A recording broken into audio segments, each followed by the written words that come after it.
తల్లిదండ్రులు కావాలని మీ కలను సాకారం చేసుకోండి. ఓఎస్ఎస్ ఫర్టిలిటీ వారి తక్కువ ధర సంతానోత్పత్తి చికిత్సతో అపాయింట్మెంట్స్ కొరకు కాల్ చేయండి 7825893604.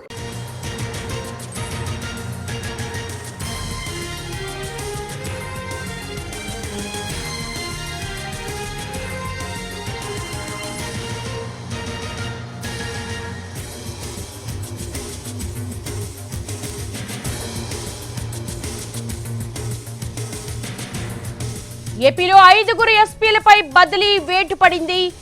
ఎన్నికల ముంగిట ప్రకాశం ఎస్పీ పరమేశ్వర్ ను బదిలీ చేస్తూ ఉత్తర్వులు జారీ అయ్యాయి. At the same time Palnadu SP Ravishankar Reddy పైన కూడా బదిలీ వేటు పడింది. ఏపీలో 5గురు ఎస్పీలు ఒక ఐజీ బదిలీకి ఉత్తర్వులు జారీ అయ్యాయి. చిత్తూరు ఎస్పీ జాషువాపై కూడా వేటు పడింది. ఇక ఏపీలో ఐఏఎస్ ఐపీఎస్లపై ఈసీ కొరడా జులిపించింది. ఎన్నికల ప్రక్రియ అంతా కూడా సజావుగా జరిగేందుకు సహజంగానే ప్రతి 5 ఏళ్లకు ముందు వచ్చేటువంటి ఎన్నికలకు ఇలా ఐపీఎస్లను బదిలీ చేయడం అనేది సర్వసాధారణంగా జరుగుతూ ఉంటుంది. దీనికి సంబంధించి కూడా ఈసీ పల్నాడు ఎస్పీ రవిశంకర్ రెడ్డిపై బదిలీ వేటు వేసింది. 5గురు ఎస్పీలు ఒక ఐజీని బదిలీ చేస్తూ ఉత్తర్వులు జారీ అయ్యాయి. చిత్తూరు ఎస్పీ జాషువాపై కూడా వేటు వేసింది ఈసీ. ఏపీలో ఐఏఎస్ ఐపీఎస్లపై ఈసీ కొరడా జులిపించింది. 5గురు ఎస్పీలు ఒక ఐజీని బదిలీ చేస్తూ ఉత్తర్వులు జారీ అయ్యాయి. దానికి సంబంధించిన బ్రేకింగ్ పాయింట్స్ మనం చూస్తూ ఉన్నాము. ప్రకాశం ఎస్పీ పరమేశ్వర్ ను బదిలీ చేస్తూ ఉత్తర్వులు జారీ అయ్యాయి.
మరో 40 రోజుల్లో ఎన్నికలు జరుగుతున్న వేళ ఆంధ్రప్రదేశ్లో ఐపీఎస్ ఒక ఐజీ బదిలీకి ఈసీ పూనుకుంది.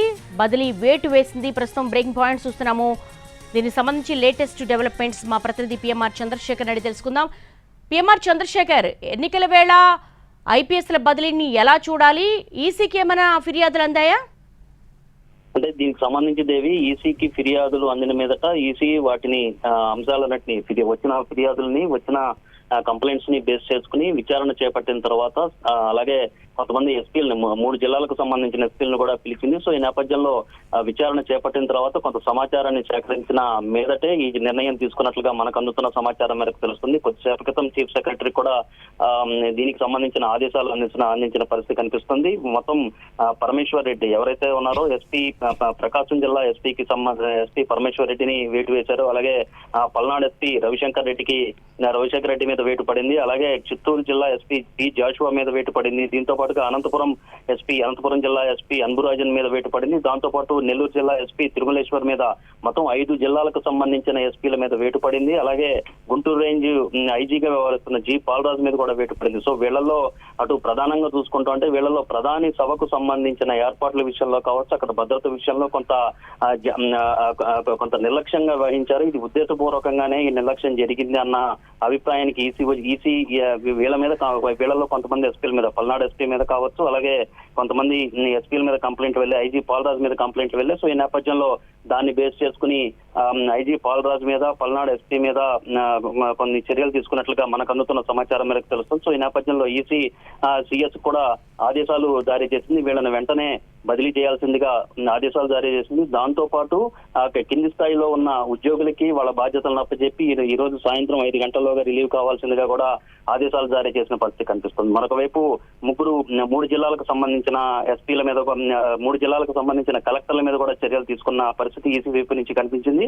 సో ఈ క్రమంలో కృష్ణా జిల్లాకు సంబంధించిన కలెక్టర్ రాజబాబు, అలాగే అనంతపురం కలెక్టర్ గౌతమి, దాంతోపాటు తిరుపతి కలెక్టర్ లక్ష్మీశాల మీద కూడా చర్యలు తీసుకుంటూ బదిలీ వేటు వేసిన పరిస్థితి టీడీపీ బదిలీ వేసిన పరిస్థితి ఈసీ వైపు నుంచి కనిపించింది. సో ఈ నేపథ్యంలో ఈ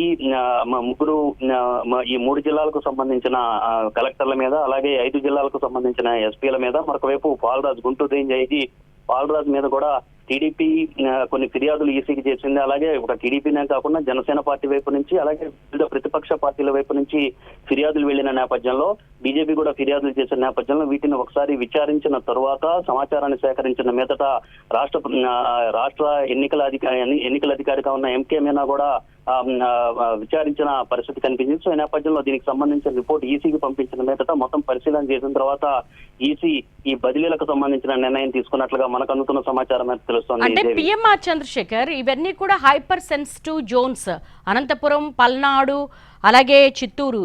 అంటే ఎన్నికల ముందు ఈ బదిలీలన్నీ సహజంగా జరుగుతూ ఉంటాయి ప్రతి 5 ఏళ్లకు ఒకసారి. అలా చూడాలా, లేకపోతే కేవలం సభకు సంబంధించిన ఏర్పాట్లలో ఫెయిల్యూర్ అయ్యారని మాత్రమే ఆ కంప్లైంట్స్ ని బేస్ చేసుకునే చేస్తుంటుందా ఈసీ? అంటే ఇది ఎన్నికలకు సంబంధించిన వ్యవహారంగా చూడడంతో పాటుగా కొన్ని ఫిర్యాదులు వచ్చిన మీదట ఈ తరహా నిర్ణయం తీసుకున్నట్టుగానే మనకి అర్థం చేసుకోవచ్చు. ఒకవేళ రెగ్యులర్ బదిలీల్లో భాగంగా జరిగే మాట అయితే అది ఈసీ నుంచి ఆదేశాలు వచ్చేదాకా పరిస్థితి ఉండదు. స్థానికంగా ఉన్న ప్రభుత్వం, రాష్ట్ర ప్రభుత్వం నిర్ణయం తీసుకుంటుంది. సో ఈ క్రమంలో ఇది ఈసీ నుంచి వచ్చిన ఆదేశాల మీదట ఈ తరహా నిర్ణయం తీసుకున్నారు కాబట్టి ఈసీ నుంచి ఆదేశాలు చీఫ్ సెక్రటరీకి, ఏపీ చీఫ్ సెక్రటరీకి వచ్చాయి కాబట్టి ఇది ఖచ్చితంగా వాళ్ళ మీద వచ్చిన ఫిర్యాదుల్ని బేస్ చేసుకుని మాత్రమే ఈ తరహా నిర్ణయం తీసుకున్నారు అనేది మనకి అధికారిక వర్గాల నుంచి వస్తున్న సమాచారం మనకు తెలుస్తుంది. సో ఈ నేపథ్యంలో ప్రభుత్వం పారదర్శకంగా వ్యవహరించాలి, ఎన్నికలకు సంబంధించిన వ్యవహారం పారదర్శకంగా జరగాలి అన్న అంశానికి సంబంధించి ఇప్పటికే ఎలక్షన్ కమిషన్ కూడా చెప్పుకుంటూ వస్తుంది. 0% వయలెన్స్ తోనే ఎన్నికలు నిర్వహించాలన్న దిశగా కూడా ఇప్పటికే ఎన్నికల కమిషన్ కసరత్తు చేస్తున్న నేపథ్యంలో ఇప్పటికే కొంతమంది ఐఏఎస్ల మీద, ఐపీఎస్ల మీద కూడా దీనికి ఫిర్యాదులు వచ్చాయి. సో ఈ క్రమంలో గత 2-3 రోజుల నుంచి చూసుకుంటా ఉంటే కొంతమంది ఐఏఎస్ల మీద, ఐపీఎస్ల మీద కూడా చర్యలు తీసుకునే అవకాశం ఉంది అన్న ప్రచారం జరుగుతున్న నేపథ్యంలో సో ఇవాళ మొత్తం 6 ఐఏఎస్ల మీద, ఐపీఎస్ల మీద, 3 ఐఏఎస్ల మీద చర్యలు తీసుకోవడం అనేది ఇప్పుడు ఇది రాష్ట్ర వ్యాప్తంగా చర్చనీయాంశము, సంచలనమైన అంశంగా మారింది దేవి. అంటే ఈసీ కేవలం ఈ 5 ప్లస్ ఈ 3 ఐఏఎస్ అండ్ ఐపీఎస్ వీళ్ళకే పరిమితం అవుతుందా, ఇంకా మరిన్ని బదిలీలు జరిగే అవకాశం ఉంటుందా? అంటే మనకి వస్తున్న సమాచారం మేరకు చూస్తామంటే ఇంకొన్ని బదిలీలు జరిగే అవకాశం అయితే ఉన్నట్లుగా మనకు అందుతున్న సమాచారం మేరకు తెలుస్తుంది. ప్రధానంగా చూసుకుంటాం అంటే కొన్ని ఆరోపణలు నేరుగా కొన్ని విభాగాలకు చీఫ్లుగా ఉన్న వాళ్ళకి, కొన్ని విభాగాలకి హెడ్స్ గా ఎవరైతే ఉన్నారో వాళ్ళ మీద కూడా చర్యలు తీసుకునే అవకాశం ఉన్నట్లుగా ప్రచారం అయితే జరుగుతుంది. ఆ దిశగా కూడా త్వరలో కొన్ని ఆదేశాలు జారీ అయ్యే అవకాశం ఉన్నట్టుగా తెలుస్తుంది. ప్రధానంగా పోలీసు బాస్ గా వ్యవహరిస్తున్న కసిరెడ్డి రాజేంద్రనాథ్ రెడ్డి మీద, అలాగే అడ్మిన్ బాస్ గా ఉన్న ఏపీ సిఎస్ ఎవరైతే ఉన్నారో జవహర్ రెడ్డి, వీళ్ళ మీద కూడా చర్యలు తీసుకునే అవకాశం ఉంది. వీళ్ళని కూడా బదిలీ చేసే అవకాశం లేకపోలేదన్న చర్చ జరుగుతున్నప్పటికీ ప్రస్తుతానికి అయితే వీళ్ళ మీదే చర్యలు తీసుకున్న పరిస్థితి కనిపిస్తోంది. సో అది కూడా త్వరలో 1-2 రోజుల్లో జరుగుతుందన్న ప్రచారం ఉన్నప్పటికీ ఈ మేరకు ఈసీ అయితే ఈసీ ఏ మేరకు వాళ్ళ మీద చర్యలు తీసుకుంటుంది అనేది 1-2 రోజుల్లో క్లారిటీ వచ్చే అవకాశం కనిపిస్తోంది. అంటే ఇప్పుడు ఈ 3 ఐఏఎస్లు అండ్ 6 ఐపీఎస్ ప్లేసెస్ లో కొత్తగా ఎవరు వచ్చే అవకాశం ఉంటుంది? వీళ్ళు ఎక్కడ రిపోర్ట్ చేయమన్నారు? అంటే దీనికి సంబంధించి అయితే ప్రస్తుతానికి ఈసీ నుంచి వచ్చిన ఆదేశాల మేరకైతే వీళ్ళు తమ కింది స్థాయిలో అధికారులు ఎవరైతే ఉంటారో వాళ్ళకి బాధ్యతలను అప్పగించి వెంటనే సాయంత్రం 5 గంటల్లోగా రిలీవ్ కావాల్సిందిగా ఈసీ ఆదేశాలు జారీ చేసింది. దీనికి అనుగుణంగా చర్యలు తీసుకోవాల్సిందిగా చీఫ్ సెక్రటరీ కూడా ఆదేశించిన పరిస్థితి ఈసీ వైపు నుంచి కనిపించింది. సో ఈ నేపథ్యంలో అక్కడ ఎవరిని రీప్లేస్ చేస్తారో అన్న అంశానికి సంబంధించి ఇక్కడ రాష్ట్ర ఎన్నికల అధికారితో అలాగే సిఎస్ కూడా వీళ్ళిద్దరి మధ్య సంప్రదింపులు జరిపిన మీదట ఎటువంటి వివాదాలు లేని వ్యక్తుల్ని అక్కడ నియమించే అవకాశం, ఐఏఎస్ ఐపీఎస్ ఆయా ప్రాంతాల్లో ఆయా జిల్లాలో నియమించే అవకాశం ఉన్నట్లుగా మనకు అందుతున్న సమాచారం మేరకు తెలుస్తోంది. సో ఈ నేపథ్యంలో దీనికి సంబంధించి ఆ ప్లేస్ లో ఎవరిని నియమిస్తారు అన్న అంశానికి సంబంధించి రేపు క్లారిటీ వచ్చే అవకాశం కనిపిస్తుంది. ప్రస్తుతానికి అయితే తమ కింది స్థాయి అధికారులకు బాధ్యతలను అప్పగించి వాళ్ళని వెంటనే రిలీవ్ కావాల్సిందిగా, వాళ్ళ సంబంధిత హెడ్ ఆఫీసులకి రిపోర్ట్ చేయాల్సిందిగా ఈసీ ఆదేశాలు జారీ చేసింది. ఆ మేరకు రాష్ట్ర ప్రభుత్వ యంత్రాంగం కూడా ఆ మేరకు చర్యలు తీసుకుంటోంది. దేవి, అలాగే పల్నాడు ఎస్పీ మీద కూడా తీవ్ర ఆగ్రహం వ్యక్తం చేసింది ఈసీ అని చెప్పేసి ఇన్ఫర్మేషన్ వస్తుంది. సో ఏంటి దీనికి సంబంధించి ఎటువంటి డీటెయిల్స్ ఉన్నాయి?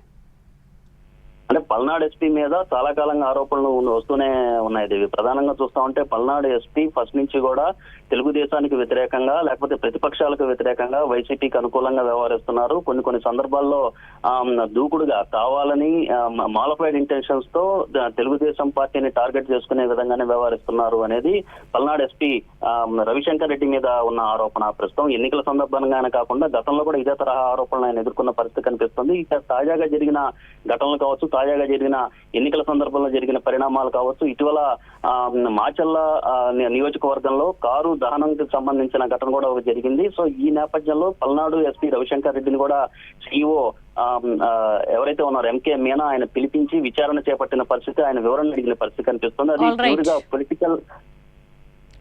Yes, PMR Chandrashekar, thanks for the